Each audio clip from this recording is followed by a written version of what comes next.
Hello students, welcome to the unique online classes on YouTube. जैसा कि आप लोगों को पता है, कल पहला लेक्चर लिया था प्रकाश पर, आज उसका ही अगला भाग है। ये दूसरा लेक्चर है, लेक्चर 2 लाइट, और इसको हिंदी में कहते हैं प्रकाश। कल जिन बच्चों ने कल का लेक्चर नहीं देखा, पहले वो वाला लेक्चर देखें, उसके बाद ये वाला लेक्चर देखें तो ज्यादा अच्छा रहेगा। चलो स्टार्ट करते हैं फिर।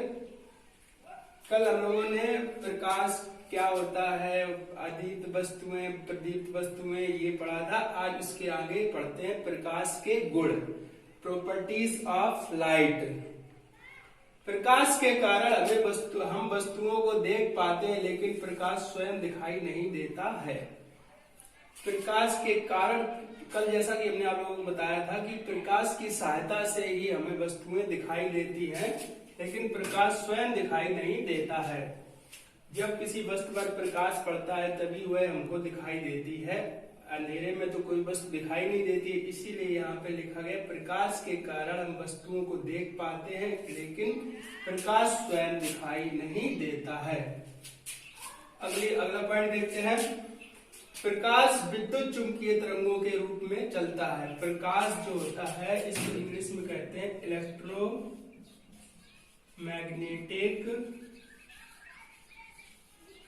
Electromagnetic waves. जो प्रकाश है वो इलेक्ट्रोमैग्नेटिक वेव्स के रूप में चलता है। प्रकाश विद्युत चुंबकीय तरंगों के रूप में चलता है। अगला पॉइंट देखते हैं। प्रकाश के संचरण के लिए किसी भी माध्यम की आवश्यकता नहीं होती है। प्रकाश के संचरण के लिए माध्यम की आवश्यकता नहीं होती है। जैसा कि आप लोग जानते होंगे, छोटी क्लास में पढ़ाया गया, 8th में पढ़ाया गया होगा, 7th 8th में, कि माध्यम कितने प्रकार के होते हैं। माध्यम 3 प्रकार के होते हैं। एक तो होता है आपका ठोस माध्यम, ठोस मीडियम, लिक्विड होता है, द्रव अवस्था। माध्यम का मतलब होता है जैसे ठोस, द्रव व गैस। प्रकाश के संचरण के लिए इनमें से किसी भी माध्यम की आवश्यकता नहीं होती है। जैसे जो प्रकाश होता है वो निर्वात में चलता है। निर्वात का मतलब होता है उसे किसी भी माध्यम की आवश्यकता नहीं होती है, ना ठोस हो, ना द्रव या ना गैस हो, फिर भी प्रकाश पृथ्वी पर आ जाएगा सूर्य से। वो चीज यहाँ पे बताई गई है। प्रकाश की निर्वात में चाल 3 × 10⁻⁸ मीटर प्रति सेकेंड होती है। 10⁸ मीटर प्रति सेकेंड होती है। प्रकाश की निर्वात में चाल 3 × 10⁸ मीटर प्रति सेकेंड होती है। ये जो प्रकाश होता है, ये तो आप लोग जान गए होंगे कि प्रकाश जो चलता है निर्वात में होती है। निर्वात में चलता है। पृथ्वी पर जो सूर्य की किरणें आती हैं, इलेक्ट्रोमैग्नेटिक वेव्स या विद्युत चुंबकीय तरंगें, वो हमारी आती है, निर्वात में आती है सूर्य से पृथ्वी तक। प्रकाश की निर्वात में चाल 3 × 10⁸ मीटर प्रति सेकेंड होती है। ये आप लोग याद रख, अलग लिख लेना पॉइंट इसको, ये पूछा जाता है पेपरों में। प्रकाश चमकदार तथा चिकने पृष्ठों से परावर्तित हो जाता है। प्रकाश चमकदार तथा चिकने पृष्ठों से परावर्तित हो जाता है। जैसे आप लोगों ने देखा होगा कि शीशा जो हम लोग मिरर देखते हैं घर पे, उस पर अगर कोई अगर कोई प्रकाश डालते हैं तो वो वहां से परावर्तित हो जाता है। प्रकाश चमकदार तथा चिकने पृष्ठों से परावर्तित हो जाता है। इसलिए 5 पॉइंट नोट कर लेना और इनको याद करना नोट्स बना के। अब आगे आते हैं दर्पण। कल हमने आप लोगों को बताया था, दर्पण स्टार्ट किया था, वहां पर हमने दर्पण में आपको उसकी डेफिनेशन वगैरह नहीं बताई थी। आज उसकी डेफिनेशन बताएंगे। सिर्फ दर्पण का बता दिया था कि कितने प्रकार के होते हैं, क्या होता है, कैसे होता है दर्पण। अब इसमें समझते हैं। जैसे नंबर 1, दर्पण को मुख्यतः 2 भागों में बांटा जा सकता है। यहाँ ध्यान देना सब लोग। दर्पण को मुख्यतः 2 भागों में बांटा जा सकता है। नंबर 1 समतल दर्पण, नंबर 2 गोलीय दर्पण। समतल दर्पण, गोलीय दर्पण, प्लेन मिरर, स्फेरिकल मिरर। समतल दर्पण को इंग्लिश में कहते हैं प्लेन मिरर, गोलीय दर्पण को इंग्लिश में कहते हैं स्फेरिकल मिरर। अब गोलीय दर्पण के भी 2 भाग होते हैं। जो ये जो गोलीय दर्पण है, स्फेरिकल मिरर है, इसके भी दो भाग होते हैं, अवतल दर्पण, उत्तल दर्पण। अवतल दर्पण को इंग्लिश में कहते हैं कॉनकेव मिरर, उत्तल दर्पण को इंग्लिश में कहते हैं कॉन्वेक्स मिरर। अवतल दर्पण को इंग्लिश में कहते हैं कॉनकेव मिरर और उत्तल दर्पण को इंग्लिश में कहते हैं कॉन्वेक्स मिरर। अब ये इसको समझते हैं, समतल दर्पण क्या होता है, कैसे बनता है। समतल दर्पण जो होता है वो स्ट्रेट यानी सीधी कांच की एक पत्ती होती है, उसके एक तरफ पारे अथवा चांदी की कलई कर देते हैं, जिससे एक जो पृष्ठ होता है वो परावर्तक पृष्ठ बन जाता है और दूसरा एक पृष्ठ हो जाता है परावर्तक पृष्ठ बन जाता है। तो इस प्रकार से ये समतल दर्पण, समतल का मतलब क्या होता है कि स्ट्रेट लाइन में, एक ही लाइन में जो समतल हो।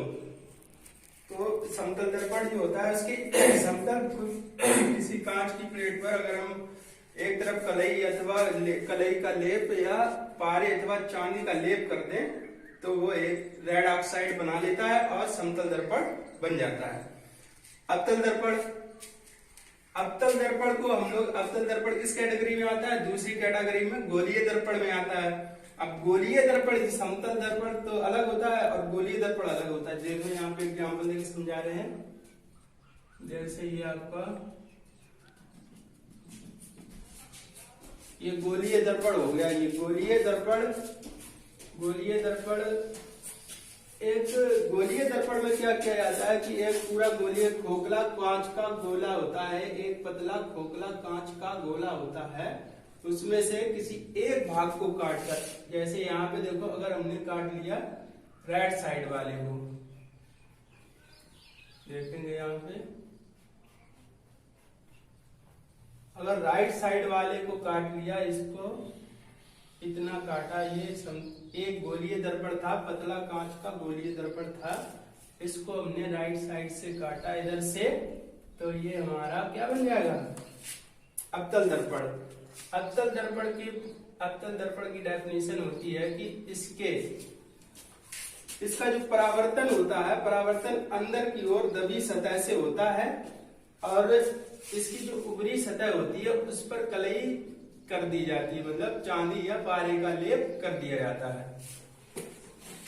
तो इसका अवतल दर्पण समझते हैं। अवतल दर्पण कॉनकेव मिरर, इसमें देखिए ये कलई किया हुआ तल, एक खोखला गोला था, खोखला कांच का गोला था, उसमें से राइट साइड वाले हिस्से को काटा तो हमारा बन गया अवतल दर्पण। अब अवतल दर्पण पर एक तरफ जब कलई कर दी गई, कलई किया हुआ तल, ये कलई किया हुआ तल है, ये परावर्तक तल या पृष्ठ इसको भी बोलते हैं। तो कल हमने आप लोगों को समझाया था कि incident ray I equal to, जैसे कोई किरण जिस एंगल से इस पे टकराएगी वो उसी एंगल से वापस हो जाएगी। यहाँ पे हमने लिख दिया कोण i equal to incident angle, आपतन कोण, कोण are equal to reflection angle, परावर्तन कोण। इसको आई से इसलिए डिनोट करते हैं कि आई इक्वल टू इसका पहला अक्षर आई से स्टार्ट हो रहा है इसलिए इंसिडेंट एंगल, इसका पहला अक्षर आर से स्टार्ट हो रहा है इसलिए रिफ्लेक्शन एंगल, इसलिए इसको स्मॉल आई से डिनोट कर दिया, इसको स्मॉल आई से। अब ये होगी आपकी आपतित किरण, ये है आपकी आपतित किरण, आपतित किरण, ये अभिलंब होता है, एन से नोट करते हैं इसको अभिलंब, और ये परावर्तित किरण।